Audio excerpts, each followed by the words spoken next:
Sepupu perempuanku menikah lagi di usia 51 tahun. Ia menikah dengan seorang pria yang berbisnis sayur mayur. 5 tahun lalu ketika sepupuku tiba-tiba mengatakan ingin menikah lagi, kami semua terkejut. Ia sudah menjanda 10 tahun. Selama itu, sekeras apapun kami membujuk, ia selalu menolak untuk menikah lagi.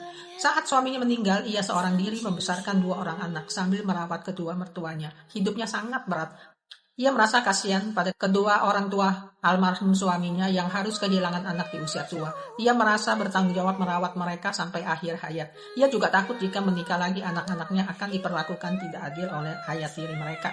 Setelah kedua mertuanya meninggal, ia tetap tidak mau menikah. Ia berkata ingin menghabiskan hidup bersama kedua anaknya. Ketika kedua anaknya akhirnya berkeluarga, sepupuku merasa bisa bernapas lega. Ia pikir akhirnya bisa menikmati masa tua. Namun setelah menantu perempuannya masuk ke rumah, konflik demi konflik muncul.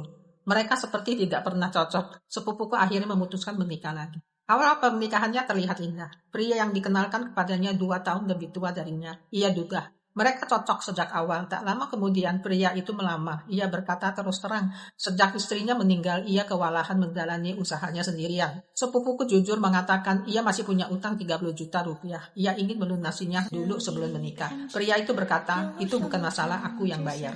Dan benar, utang itu dilunasi. Begitulah pernikahan mereka dimulai. Mereka hanya mengundang keluarga dekat untuk makan bersama. Hari ketiga setelah menikah, sepupuku sudah ikut ke pasar. Pagi hari berjualan grosir, siang beristirahat sebentar, sore kembali lagi menjual sisa dagangan. Anak gadisnya merasa ibah, tetapi sepupuku berkata, aku ikhlas karena dia memperlakukan dengan baik. Namun ada satu hal yang mengganjal. Semua penghasilan diserahkan kepada suami. Ia ingin membuktikan ia tulus.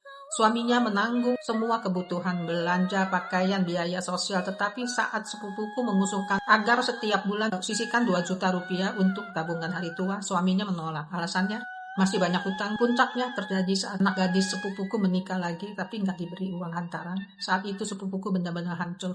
Ia merasa selama ini bekerja seperti pembantu tetapi tidak punya simpanan apapun. Kemudian sepupuku jatuh sakit parah. Selama itu suaminya memasak 3 kali sehari dan mengantarkan makanan ke rumah sakit. Ia tidur menemani setiap malam. Biaya rumah sakit puluhan juta, tidak pernah sekalipun ia mengeluh. Ia mengakui kesalahannya. Ia berkata, pernikahan kedua hanya bisa bertahan jika ada keterbukaan dan kepercayaan. Jika pernikahan pertama saja penuh masalah, pernikahan kedua lebih rumit lagi. Tanpa kesiapan mental, finansial, dan kejelasan soal anak, pernikahan kedua bisa menjadi luka kedua. Pada akhirnya, menikah dengan siapapun, kita tetap hidup dengan diri kita sendiri.